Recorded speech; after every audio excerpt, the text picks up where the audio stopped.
wings of the Russian bear. Sunday at 8, here on member-supported 13.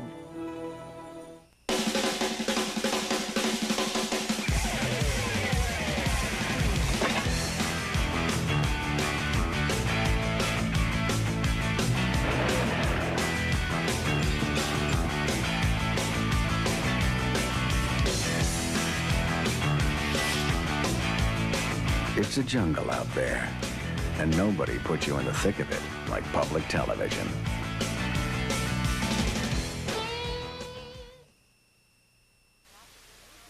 Major funding for this afternoon's programming is provided by the Helena Rubinstein Foundation, a longtime supporter of outstanding children's television.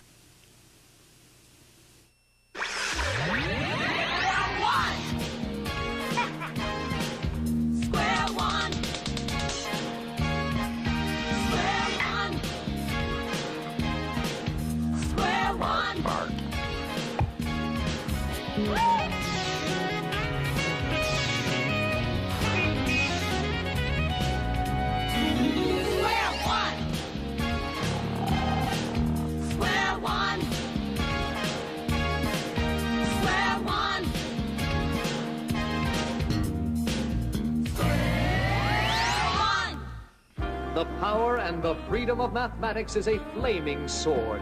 It shall be our duty to use it justly. Hold it high, guard it well. Mathcourt, where common sense prevails. Mathcourt, with the Honorable Judge Sandra Day O'Crater presiding.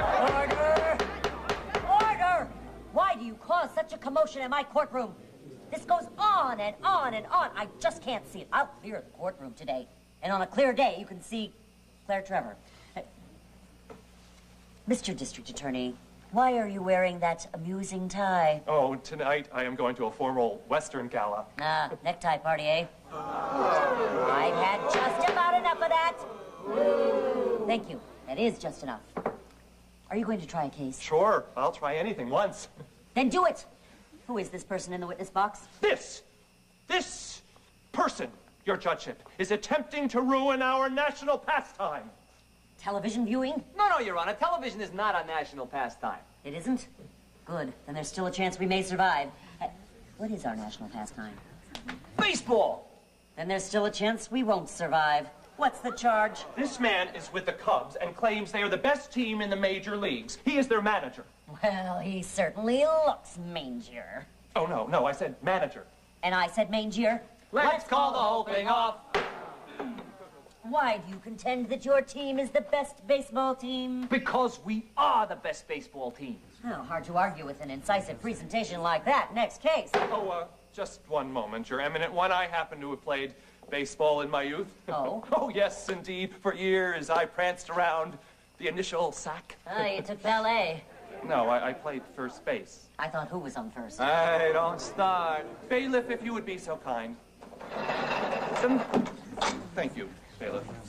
The manager says the Cubs are best. The Cubs have played their arch rivals, the Rubs, 5 times. They have scored only 10 runs in those 5 games and averaged but 2 runs per game. Pretty weak-hitting bunch of Bruins, if you ask me. Yes, Your Honorable One. Now, take a look at the Rubs. Ah, there's the Rubs. Yes.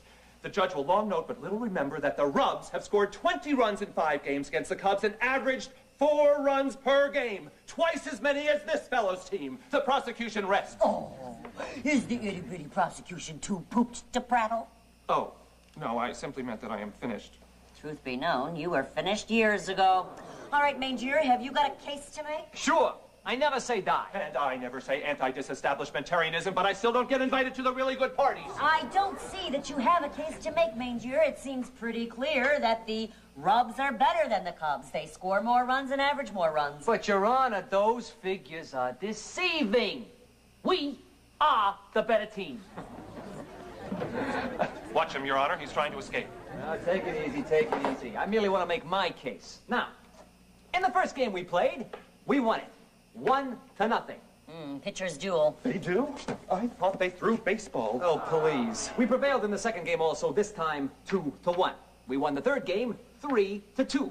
Now, the fourth game, well, it was a blowout, and we lost 14-0. But in the fifth and final game, we won again, This time 4-3. So you're telling this court That even though the Rubs scored more runs and averaged more runs than the Cubs won 4 out of 5 games. You see that? Averages can be deceiving. You gotta think. Use your noodle. Puzzle it out. Mangier, you are absolutely right. The Cubs are better than the Rubs. Case dismissed. If you didn't have tenure, I'd dismiss you, too. Hey, can I go now, Your Honor? I don't want to be late for the game. Yes, but only if you Take me out to the ball game. Take me out to the crowd. And so once again, justice and baseball have prevailed in Mathcourt. You know, you are a real foul ball.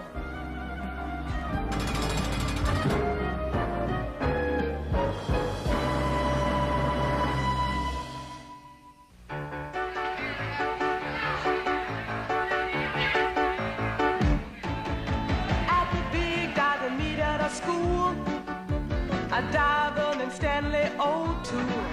Did a horrid backflip that the judges scored zip. The worst ever seen at our pool. Well, the spectators let out a roar, but Stanley had more thrills in store. His next dive was poorer, and caused such a furor, they gave him a negative score. He got less than zero, less than zero. The score was running in reverse. Less than zero, he's an anti-hero. Watch me go from bad to worse. At a dance contest down by the shore, Stan tripped and fell on the floor.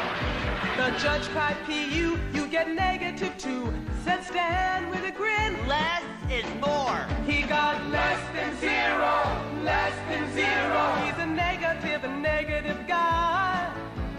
Less than zero, he's an anti-hero. Worse than nothing is my battle cry. When he skated for the roses at the rover brink, the judges held their noses and said, Stan, you stink, you're so bad, we gotta give you a sub-zero score. It added up to -24. Stan entered a hammer throw meet, set a record that no one will beat. He threw it behind them, the score they assigned him was -55 feet. He got less than zero, less than zero. No ifs and no ands and no buts. Less than zero, he's an anti-hero. I'm a certified nationwide klutz. Yeah. I'm a certified nationwide klutz. Yeah!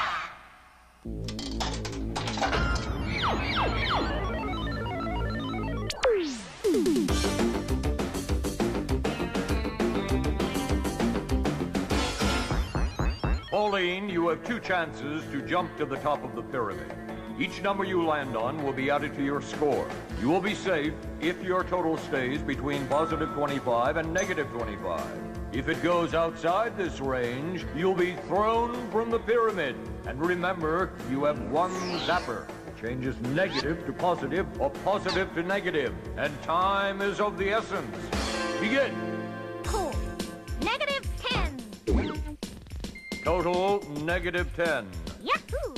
24. Total 14. 12. Uh-oh. 26. I'm out of range. Total 26, you are out of range. I just said that. Hey, that's it. I'm getting serious now. You have 1 more try. Begin. Okay. -10. Total -10.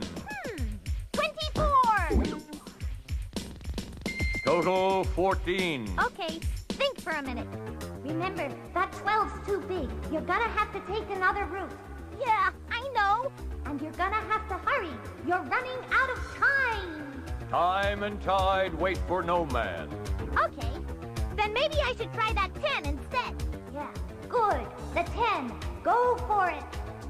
10! Total 24. -34. Total -10. -9. Total negative 19. 3! Total negative 16. Uh-oh. Time to think. Time is a maniac scattering dust. Yeah, sure it is. Negative 11, huh? That'll give me less than negative 25. I know it will. Well, you know what to do.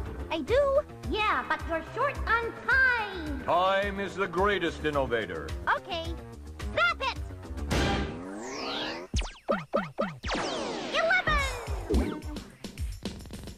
Total negative 5. I am victorious! You are victorious. You stayed within the range of 25 and negative 25. Excellent! I'll get you next time.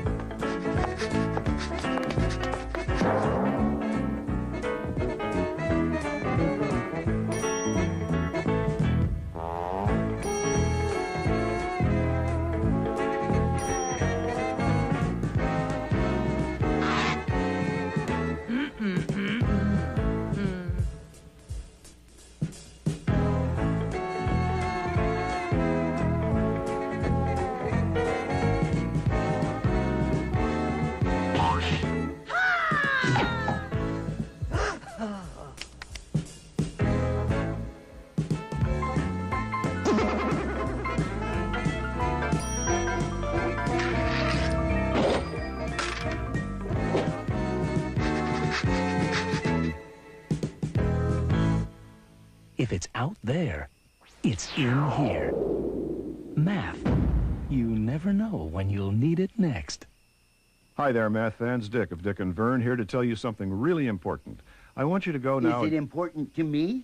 Is what important to you? Whatever you're going to say. No, it's important to the audience. And not important to me? That's right. It's not important to you. Then I'm going home. Fine. Go home. I will. But first, I want to hear what's not important to me. Get pencil and paper. Get pencil and paper so you can play along with But Who's Counting? It's coming up next on Square One TV. You're right. About what? Getting pencil and paper. It's not important to you, but it is important to the audience. So tell them to get pencil and paper. I did. I bet they didn't do it. I thought you were going home. I can't find my keys. So I told Pat Sajak, you're not the only guy on TV with a wheel. He's a close personal friend. I love him. Okay, you were asked to make two fractions that would yield the larger sum. How'd you do, Don Juan? Don Juan 2-3, if you don't mind, Monty baby. No, I don't mind. But by looking at your fractions, I can see you got 3 plus 4 for a total of 7. Muy bien. While Head of Hair has over 9. Head of Hair wins the first round. Oh, I always was good at fractions. Hey, you folks at home, get pencil and paper ready and play along with us, okay? I'm going to spin the wheel 4 times. Your job is to make two fractions that will yield the largest sum. And here we go with the first number. It's an 8. First number is an 8. Put that on your fraction maker. Okay, here we go with the second number, and it is a 6. It's a 6. Remember, once you place your number... We know. You can't move it. That's right. Here we go with the third number, and it's a big number 7. The third number is a 7. Now, the fourth and final number is a 1. Well, let's see what you got. Remember, we're looking for the larger sum. That was the larger sum. How'd we do? Well, Monty, I have a little more than 7.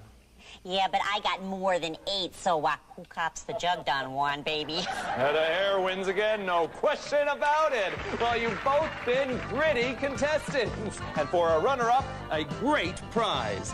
A portable, pneumatic fir tree. Gracias. Right. And to our winner, a 6-month vacation in Cleveland, Ohio. But I'm from Cleveland. What kind of a dumb prize is that? No need to thank me. Enjoy it in good health. That's all the time we have for today. Till next time, may the math be with you. Oh, that was really surprising.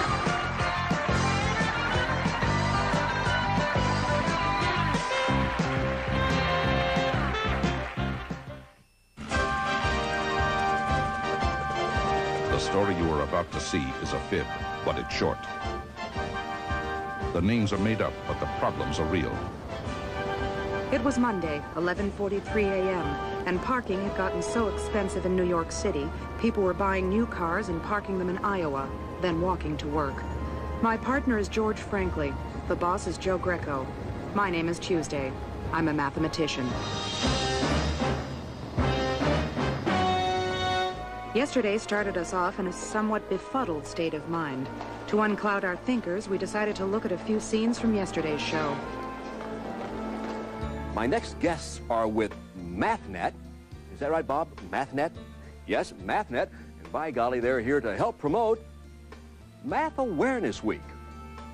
It's going to be all across these great United States of America of ours and yours, and hey, by golly, yours truly. So how about a big MP Donna Y welcome for Pat Tuesday and George Franklin. Pat, George, come on, get out here.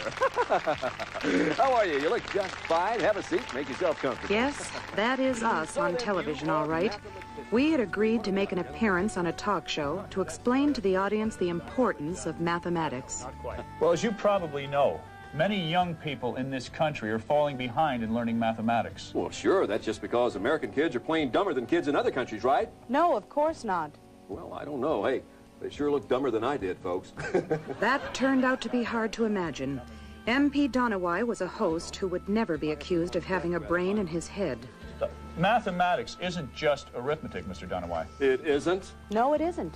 There's geometry, probability, combinatorics. It's used to solve problems. Well, I'll take your word for it. After all, you both are dental technicians.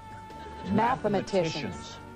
Look, it was bad enough trying to communicate with a television personality, but Donawai's second guest really set George off. He was on the show to talk about the Bermuda Triangle. The Bermuda Triangle? Yes, Mr. Franklin, you've heard of it. The Bermuda Triangle is a hoax.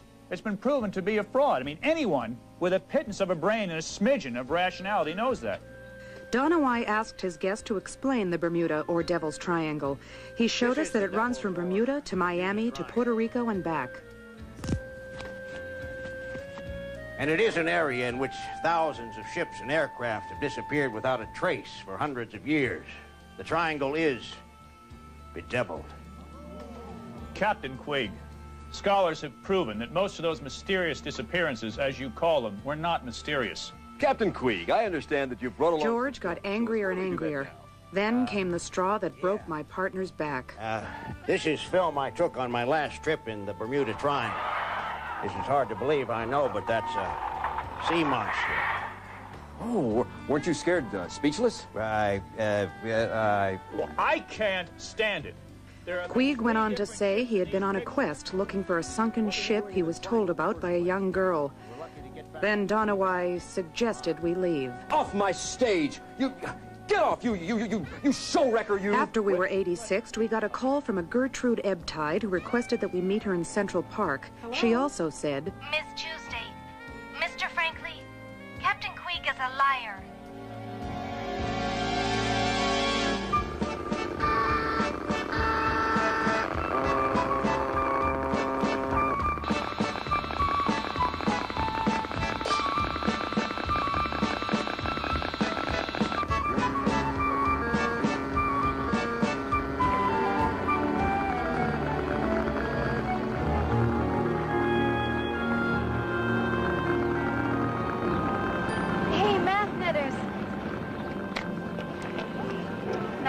Hi, I'm Gertrude Uptide. Hi, Gertrude.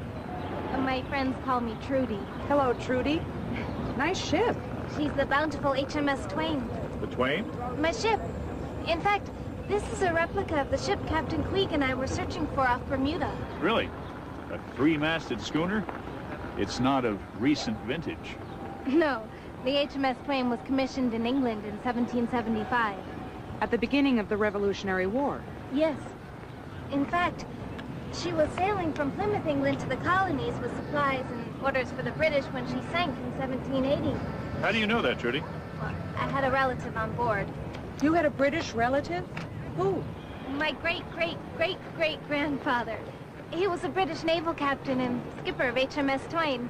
So that's how you come by your nautical interests? I guess. But mainly I'm trying to clear Gramps' name. He had a dirty name? Uh-huh. The British were going to hang him as a traitor. Oh? Well, Trudy, if the Twain contained treasure, why hasn't someone dived for it before now? No one knew where she sank, even though Gramps left diaries and junk that have been in the family for 200 years. So why didn't your family... Well, they were in code. And you decoded them? Yes, ma'am. And the first time I did it all wrong. If you want to come to my apartment, I can show you. Come on.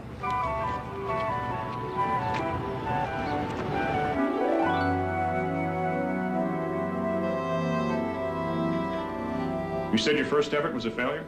I'll say. See, Gramps used puzzles and anagrams, funny codes. One was Hamilton 70, Jackson 60. Well, that's easy. That's the answer to the question, what is the score of the Hamilton-Jackson game? Yeah. There was more. It said, dig deeper and try again. It wasn't a great speller. Try is spelled with a Y, not an I. That's what I thought at first. Then I used my noodle and puzzled it out. My neighbor Dirk Niblick does that all the time. Most of the ships that sailed to America in those days put in along the Massachusetts coast. So I looked and spotted the towns of Hamilton and Jackson in Massachusetts. What do the numbers 70 and 60 mean? I wasn't sure. I tried a lot of things. Degrees, temperatures, map coordinates. Nothing made sense. Then I looked at try again. Well, try also means 3. Right, as in triangle. So I tried another solution. I drew a line from Hamilton to Jackson. And the 70 and 60? I thought of them as legs of a triangle. I cut these coffee stirrers to the scale of the map. The shorter one represents 60 miles, the longer one represents 70 miles. I put the 70 on Hamilton and the 60 on Jackson. And where the lines touch, voila. A triangle. Exactly.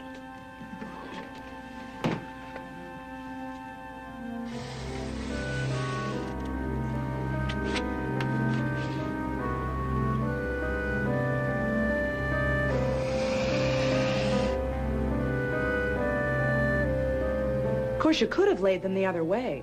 Yes, but that would have put them in the ocean. And remember the message? It said dig deeper. And you can't dig in water. Right. So I figured Gramps probably took the treasure from the ship and buried it here. No wonder the British were mad at him. How much is the treasure worth? Well, according to my decoded messages, there was 1,500 pounds of silver, 1,000 pounds of gold doubloons, plus special orders for General Cornwallis. What kind of orders? Gramps didn't say in his diary, just that the orders could win the war for the English. Gee, imagine if the British had won the Revolutionary War. Yeah. We'd be making a lot better TV shows today. Anyway, I went to this spot in Massachusetts and got permission to dig. You excavated? We dug a gigantic hole and found bupkis. Nothing? Right. So I figured I'd made a mistake and try it again. The next solution took me to Hamilton, all right.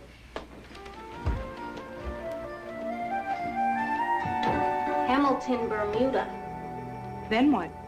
I did some more decoding and figured out about where the ship might have sunk and got a grant of money from the American History Institute to try and recover her. There must be something on board that will clear Gramps' name. The trouble is, my money's run out. How did you get involved with Queeg? He has a salvage company and dives for lost stuff. Plus, he was the only one I could find who wasn't afraid to go into the Devil's Triangle. That hoax again. Trudy, just a minute. You said the HMS Twain was sailing from Plymouth to America. Well, what was it doing in Bermuda? I'll show you.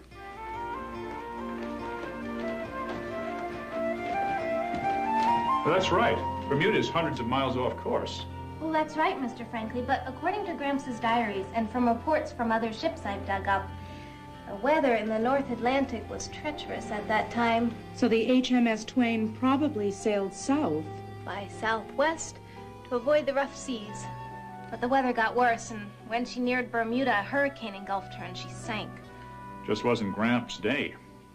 I guess Gramps made it to shore and later was brought to the colonies. The British tried him for sedition, found him guilty, and were going to hang him, but he escaped.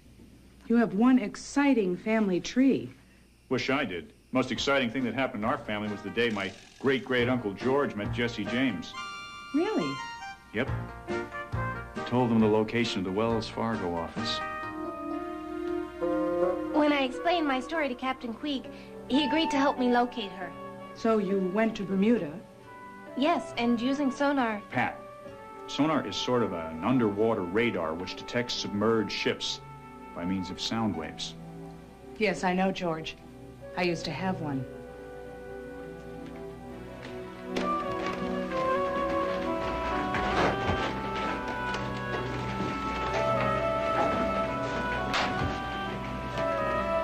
We sailed to the location I had plotted and swept the area with sonar. Finally found the ship. This is the nautical map we used. And you dove for her? No. Captain Queeg chickened out. You don't mean those things he showed on the Donna Wise show were real? Absolutely not. The only unusual things that happened were the compass started jumping around, you know, sort of out of control. Uh-huh. What else? There were some strange, I don't know, moaning sounds. Moaning sounds? Yes. And then Captain Queeg said, "Oh no, it's the devil in the triangle. We've got to get out." And? We did. That was 4 days ago. I got on a plane and came back home. Broke. Well, can't you get another grant? No, afraid not. That's why I'm racing my model ship. There's a competition coming up, and the winner gets $1,000. Maybe I can start again. Trudy, why did you call us? I just wanted you to know that you were right about Captain Queeg, and maybe you could arrest him. For what? Isn't it illegal to lie on television?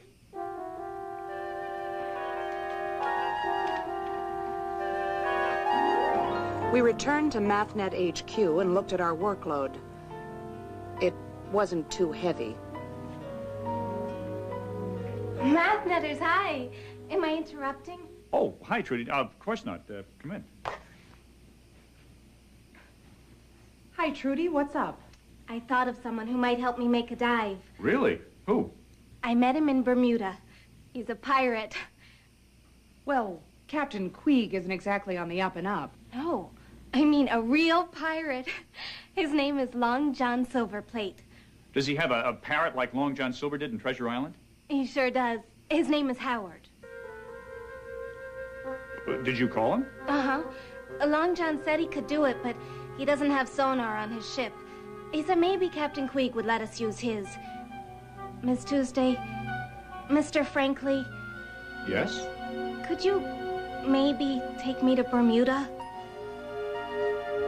I wonder if Captain Greco would give us a day off.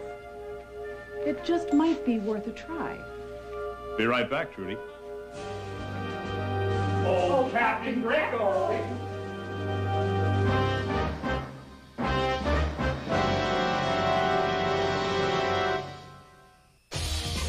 100% of Square One TV is a production of the Children's Television Workshop.